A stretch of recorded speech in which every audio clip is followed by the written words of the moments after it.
Приветствую вас на канале Техревизор. Не можете выбрать материнскую плату и ищете, какая именно хорошо подойдет под вашу сборку? Давайте помогу. Я собрал 8 лучших материнских плат 2024 года для процессоров AMD и под самые разные ПК. Изначально разделил все по платформе, так как это основная база, с которой начинается выбор доски. Итого в рейтинге 2 подборки, под актуальный AM5 сокет и под его предшественника AM4.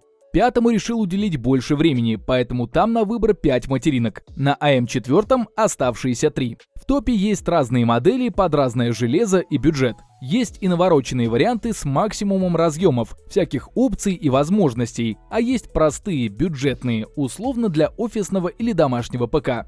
А чтобы вы могли узнать актуальную стоимость моделей из этого рейтинга, я оставлю в описании под видео ссылки на маркетплейсы. Прежде чем продолжить, подпишитесь на канал и нажмите колокольчик, чтобы не пропустить выход новых обзоров. Ну а теперь приступим. Начну с материнских плат под сокет AM5. Разберем самое интересное и желанное, оставив наконец AM4, который нужен не такому широкому кругу людей. Итак, на пятом месте Gigabyte A620M-H. Самая доступная материнская плата стоимостью что-то около 10 тысяч рублей. Как раз то, что нужно в простую сборку для учебы, работы с документами, текстом и прочего домашнего использования. Возможно, не такая дешевая, как хотелось бы, но AM5 требует вложений. И материнская плата не последняя. Тут еще и память нужна соответствующая, DDR5 поколения, которая тоже стоит ощутимо дороже DDR4. Плата сама по себе простая, поддерживает только разгон УЗУ. Предназначена для установки среднебюджетных процессоров 7000 и 8000 серии Ryzen. Например, какого-нибудь 7500F, 7600 или 8600G. Питание тут состоит из 9 фаз по схеме 5+2+2. Их достаточно, чтобы вытянуть среднебюджетную сборку на 32 ГБ УЗУ DDR5 RTX 4060. К температурам вопросов нет, несмотря на отсутствие каких-либо радиаторов для охлаждения. Для установки накопителей есть 4 обычных SATA 3 слота и один M.2. Вот тут и вскрывается небольшой недостаток этой материнки. PCIe линии ограничены 4-м поколением, хотя не скажу, что это критично. Все-таки для базового железа хватит пропускной способности и PCIe 4.0, в том числе и для харда, и для SSD, и для всех адаптеров и дополнительных карт хватит. Правда, в первое время многие юзеры жаловались на кривую работу BIOS. И интерфейс непонятный, и глючит ни с того ни с сего. Но сейчас со всеми обновлениями об этом можно не париться и смело брать плату для легкой сборки. На 4-е место я поставил ASRock B650M PG Riptide. Материнка совсем из другого бюджета, около 20 тысяч рублей. Но и имеет она совсем другие возможности и функции. В первую очередь, эта материнка больше для тех, кто собирает ПК на каком-нибудь раскочегаренном процессоре типа Ryzen 5 7600X или 7700X. А отсюда вытекают и производительные видеокарты, и быстрая оперативная память. Поэтому материнка имеет очень хорошее питание по схеме 12+2+1, чтобы уверенно запускать довольно производительные ПК и при этом не помереть от перегрузки. Начинается все с B650 чипсета. Тут одной ОЗУ разгон не ограничивается. Можно гулять на всю и выжимать максимум из процессора. Впрочем, для чего сюда и устанавливаются не какие-нибудь простячковые камни, а более навороченные модели с повышенными частотами и 3D кэшем.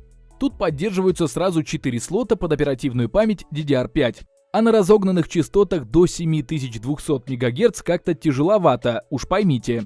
И это мы не говорим об оверлокинге процессора, который еще сильнее усложняет жизнь, порой требуя кучи вентиляторов и водяной системы охлаждения. Также имеется парочка M.2 слотов, один из которых подключается по PCIe 5.0 X4 с лучшей пропускной способностью, и 4 SATA 3, понятно для чего. Остальные же ограничиваются линиями на PCIe 4 и 3.0. Да, для видеокарты PCIe 5.0, к сожалению, не завезли, но спасибо, хотя бы есть на накопителе. Для подключения же всех остальных комплектующих разъемов тут достаточно и даже останется. Это при том, что поддерживается Crossfire, установка 2 видеокарт. Но думаю, это мало кому интересно на уровне среднебюджетных сборок. Третье место заняла Gigabyte B650 Gaming XAX V2. Еще один вариант на B650 чипсете. Все-таки это наиболее популярный чипсет, поэтому я решил предложить хотя бы парочку вариантов на рассмотрение. Базово эта материнка дает ровно те же возможности. Чипсет-то один. Хотя, например, есть еще улучшенная версия B650i, которая в обязательном порядке имеет PCIe 5.0 для подключения видюхи. Но такие материнки стоят больше 30 тысяч, а за эти деньги лучше уж X670 купить. Впрочем, у этой Gigabyte схема по PCIe линиям ровно та же. PCIe 5.0 в режиме X4 для SSD-шника, PCIe 4.0 X16 для видюхи и еще парочка разъемов версии 4.0 и 3.0 для подключения всякой всячины. Поддерживаются 4 слота под оперативку DDR5 в двухканальном режиме с профилями AMD Expo и разгоном частот. В общей сумме есть 3 M2 разъема и 4 SATA 3. В памяти нет никаких ограничений, вплоть до установки быстрого NVMe накопителя по PCIe 5.0. Процессоры сюда устанавливают те же, только единственный нюанс. Питание у этой материнской платы немного послабее, на 11 фаз по схеме 8+2+1.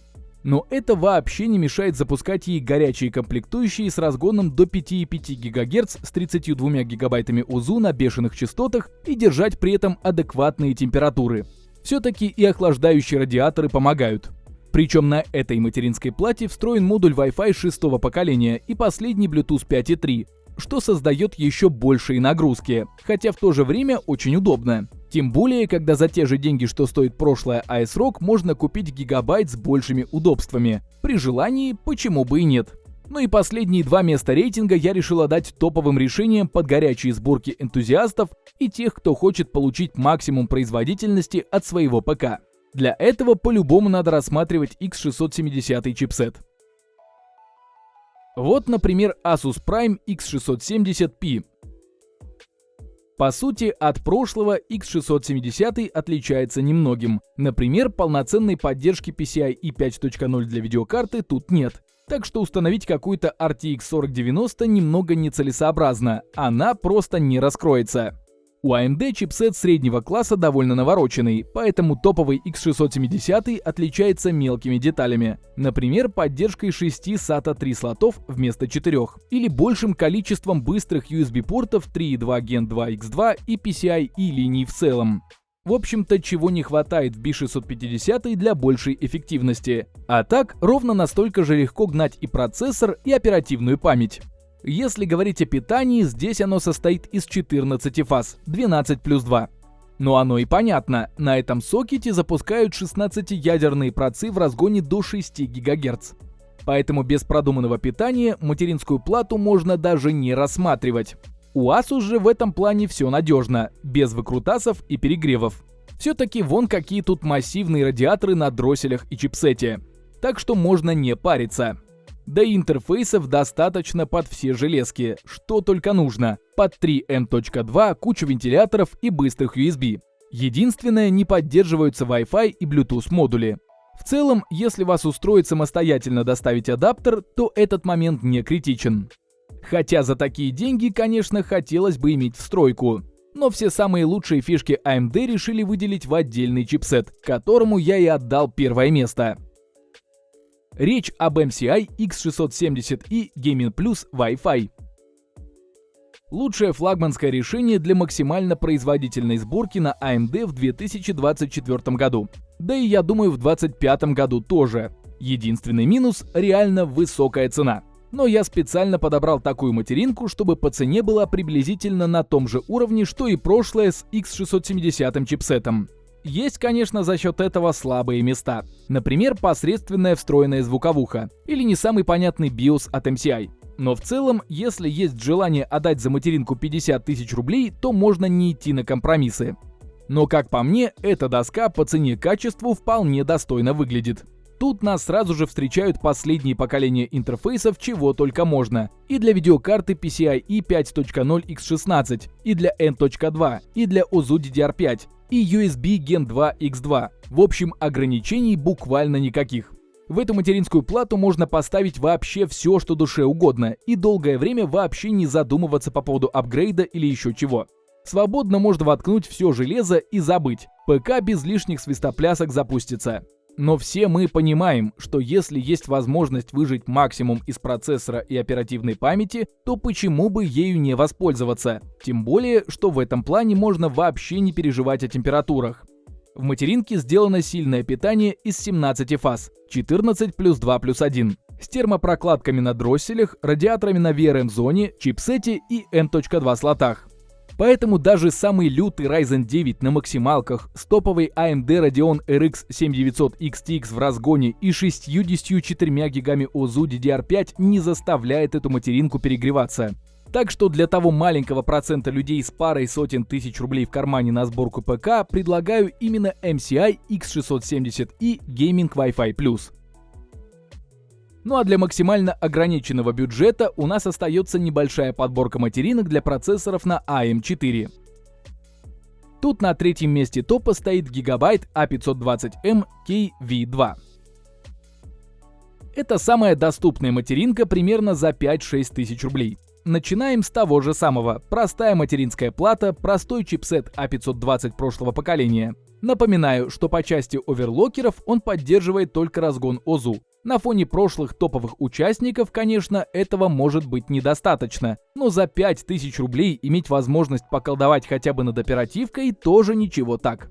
Но тут главное не переусердствовать. Все-таки и питание здесь простейшее, на 6 фаз, без всяких радиаторов и улучшайзингов, лишь голые конденсаторы и дроссели. Отсюда вытекает и поддержка процессоров. Эта материнка позволяет устанавливать Ryzen серии 3, 4 и 5 поколения. То есть со всеми возможностями сюда отлично станет какой-нибудь простенький, но все еще актуальный Ryzen 5 5600 и ему подобные.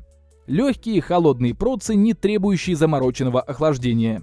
При этом не нужно сильно тратиться на оперативку. Здесь всего 2 слота и те по DDR4. Плюс материнка сама по себе компактная, формата Micro ATX. Она легко помещается даже в мини-тауэр корпус за пару тысяч рублей. Поэтому в общей сумме получается действительно бюджетная сборка для офиса, браузерной работы и простого домашнего использования, чем и привлекает AM4 платформа в 2024 году. А там уж по вашему желанию можете доставить, например, тот же SSD-шник. Да, за 5-6 тысяч рублей есть еще и M.2 разъем, помимо 4 SATA 3.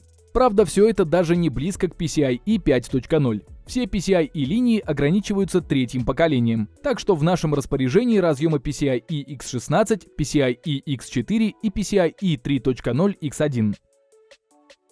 На втором месте еще одна гигабайтовская материнка – Gigabyte B550M DS3H. Стоит подороже прошлой, но тут уж точно есть за что доплатить пару-тройку тысяч рублей. Если нужно собрать не самую простую сборку для браузера, а чуть помощнее, для каких-нибудь игр или для начала работы в фотошопе, премьере и так далее.